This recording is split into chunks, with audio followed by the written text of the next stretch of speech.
మేము గెలిపించి తీసుకొస్తామంటే డయాస్ మీద మేము చెప్పకూడదు. కానీ నిన్న జన సైనికులు ఎన్ని ఆటంకాలు అవాంతరాలు వచ్చిన ఆ భగవంతుడి ఆశీస్సులు, తెలుగుదేశం కార్యకర్తల అభిమానం, కేఏ నాయుడు గారి ఆశీస్సులతో, జన సైనికులు అభిమానంతో ఈ రోజు 2014లో ఎంపీపీ చేయడం జరిగింది.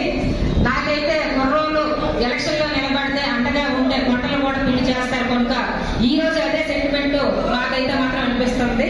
మన శ్రీనిబాబు అత్యధిక మెజార్టీతో మన ప్రతిజ్ఞానం నియోజకవర్గం చెప్పింది 100% వాస్తవం. అంటే 2014 ఎలక్షన్ యూత్ వాళ్ళ చేతుల్లోనే మా వాళ్ళ చేతుల మీదనే మా గెలుపండి. ఆ రోజు ఈ రోజు కూడా మా శ్రీబాబు గెలుస్తారని నాకు ఎందుకు నమ్మకం అంటే 2014 ఎలక్షన్ చేసి ఒకటే ఇక్కడ తీసుకొస్తే వలసలు తగ్గుతాయి. ఈరోజు మీరు చూస్తే చదువుకున్నాడు వలస వెళ్ళిపోతున్నాడు, చదువు లేనివాడు కూడా వలస వెళ్ళిపోతున్నాడు. గత 40 సంవత్సరాలుగా హైదరాబాద్లో మీరు చూసుకుంటే బాబు మీరు ఎక్కడి నుంచి వచ్చారంటే శ్రీకాకుళం విజయనగరం నుంచి వచ్చామని అనుకుంటున్నారు. అవునా కాదా? మరి ఎన్ని రోజులు మనకి కర్మ? మన ప్రాంతంలో ఉద్యోగాలు అవ్వట్లేదా? 20 లక్షల ఉద్యోగాలు కల్పిస్తామని చంద్రబాబు నాయుడు గారు మాట ఇచ్చారు. అందులో 10,000 ఉద్యోగాలైనా మన నియోజకవర్గం తీసుకొచ్చే విధంగా మనం పని చేసుకున్నాం. శ్రీశ్రీ గారు చెప్పినట్టు, శ్రీధర్ అన్న చెప్పినట్టు శ్రీశ్రీ గారు ఏం చెప్పారు? యువకులు వృద్ధుల్లా కాకుండా యువకుల్లా పనిచేయాలి. ఈరోజు ప్రతి ఒక్కరూ కూడా మీ గ్రామాల్లో ఈ ఉమ్మడి ప్రభుత్వం కోసం కనీసం 1 గంట పనిచేయాలి. అంటే గంట అంటే ఎందుకంటానంటే ప్రచార మాధ్యాల్లో మీరు ఈ ప్రస్తుత ప్రభుత్వం మీద ఉన్న, అరాచక ప్రభుత్వం మీద ఉన్న ఏదైతే మెసేజ్ ఉందో అది మనం కన్వే చేసి ప్రతి ఒక్కరిని కూడా చైతన్యవంతం చేయాలి. అయితే ఈరోజు ఈ సభ ద్వారా నేను చెప్పుకోవాల్సింది ఏంటంటే, కొత్త అభ్యర్థి అని మీరు అనుకోకండి. ఇక్కడ చాలామంది మీ గ్రామాల్లో నాకు చుట్టాలు ఉన్నారు, వాళ్ళందరూ నాకు పరిచయస్తులే. ఇక్కడ కూర్చున్న వాళ్ళు కూడా నాకు కొంతమంది ఉన్నారు. నా అందరినీ పాతోడినే, మీ అందరి మధ్యలోంచి వచ్చిన వాడినే. నేను ఎవరిని కొత్తగా పైనుంచి వచ్చినవాడిని కాదు. అవునా కాదా? సో ఒకటే ఇక్కడ తీసుకొస్తే వలసలు తగ్గుతాయి. ఈరోజు మీరు చూస్తే చదువుకున్నాడు వలస వెళ్ళిపోతున్నాడు, చదువు లేనివాడు కూడా వలస వెళ్ళిపోతున్నారు. గత 40 సంవత్సరాలుగా హైదరాబాద్లో మీరు చూసుకుంటే బాబు మీరు ఎక్కడి నుంచి వచ్చారంటే శ్రీకాకుళం విజయనగరం నుంచి వచ్చామని అనుకుంటున్నారు. అవునా కాదా? మరి ఎన్ని రోజులు మనకి కర్మ? మన ప్రాంతంలో ఉద్యోగాలు అవ్వట్లేదా? 20 లక్షల ఉద్యోగాలు కల్పిస్తామని చంద్రబాబు నాయుడు గారు మాట ఇచ్చారు. అందులో 10,000 ఉద్యోగాలైనా మన నియోజకవర్గం తీసుకొచ్చే విధంగా మనం పని చేసుకున్నాం. మనం చేయడానికి ఏం లేదు. బోల్డ్ మంది ఎంటర్ప్రినర్స్ ఉన్నారు. వాళ్ళకి ఇక్కడ సరైన సదుపాయం, అవకాశం, మన తాలూకు రాజకీయ పరమైన ప్రలోభాలు లేకుండా వాళ్ళకి అవకాశం కల్పిస్తే వాళ్ళు వచ్చి పెట్టుకుంటారు. అంటే వాళ్ళు వచ్చి డ్యామేజ్ చేసేది ఏముండదు. ఇప్పుడు ఓలాం కంపెనీ ఉంది, దానివల్ల వచ్చే నష్టం ఎవరికీ లేదు. పొల్యూషన్ ఏమైనా ఉందా? ఏమీ లేదు. కనీసం ఒక 4,000-5,000 మందికి ఉద్యోగ అవకాశాలు వచ్చాయి.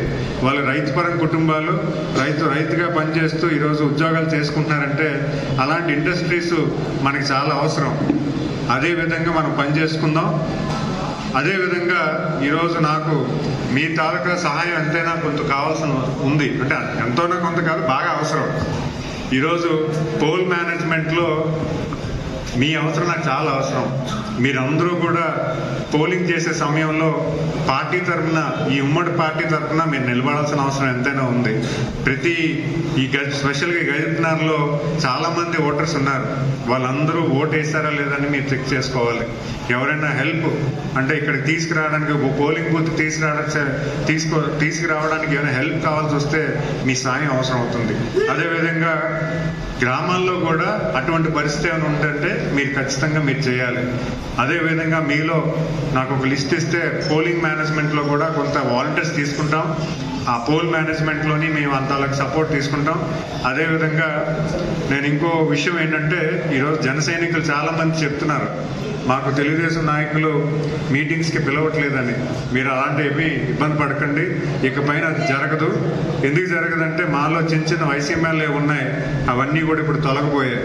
ఇక మరి అభ్యర్థి విషయంలో ఉన్న ఎటువంటి ఇబ్బందులు అయితే ఇక లేవు. కానీ ఒకటే విషయం చెప్తున్నాను, నేను ఏదైనా పాజిటివ్గా పనిచేసే విధానం అన్నది తెలుగుదేశం వైపు ఉన్న నాయకులందరినీ ఒకటే చెప్పాను, ఈరోజు 5 సంవత్సరాలుగా మీరు పార్టీని నమ్ముకొని కష్టపడ్డారు. పార్టీ మీది తప్పించి బయట ఒక వ్యక్తిది కాదు. పార్టీకి మీరు కష్టపడి పనిచేయండి, పార్టీ మిమ్మల్ని చూసుకుంటుంది. ఒక అభ్యర్థి మార్చే అవకాశం ఉంది, కానీ మీ విలేజ్లో మీ పార్టీని అయితే మార్చుకోలేరు కదా, పార్టీ అయితే మీదే కదా అన్న ఒక్క పాయింట్తో ఈరోజు నేను ముందుకు వచ్చున్నాను. నాకు ఈ అవకాశం ఇచ్చిన చంద్రబాబు నాయుడు గారు, పవన్ కళ్యాణ్ గారు ఈ ఉమ్మడి అభ్యర్థిగా నన్ను అనౌన్స్ చేసి ఈరోజు ఈ గడిపినానికి ఇచ్చారంటే నాకు ఎంతో బాధ్యతది. ఆ బాధ్యత ఏంటంటే తెలుగుదేశం, జనసేన, బీజేపీ కుటుంబ సభ్యులందరినీ కూడా గౌరవంగా బాధ్యతగా తీసుకెళ్లాల్సిన అవసరం నాది. సో వీళ్ళందరినీ కలుపుకెళ్లే బాధ్యత నాకు అంత ఒప్పుకుంది, దాంట్లో ఎటువంటి సందేహం లేదు. మీ అందరినీ మా తాతయ్య గారు ఎలాగైతే మంచితనంతో మీ అందరిని ఆకర్షితులు చేశారో అదే విధంగా నేను పనిచేస్తాను, అందులో ఎటువంటి ఇది లేదు. ఇప్పుడు తమ్ముడు అన్నట్టుగా మహేష్, మా తాతయ్య గారు కాలం చేసినప్పుడు సుమారు ఒక 50,000 60,000 మంది జనం వచ్చారు ఆయన చూడడానికి. ఎందుకు వచ్చారంటే ఆయన మీద ఉన్న అభిమానంతో. మరి అదే అభిమానం నేను సంపాదించుకునే విధంగా నేను పనిచేస్తానని ఈ సభ ద్వారా తెలియజేస్తున్నాను.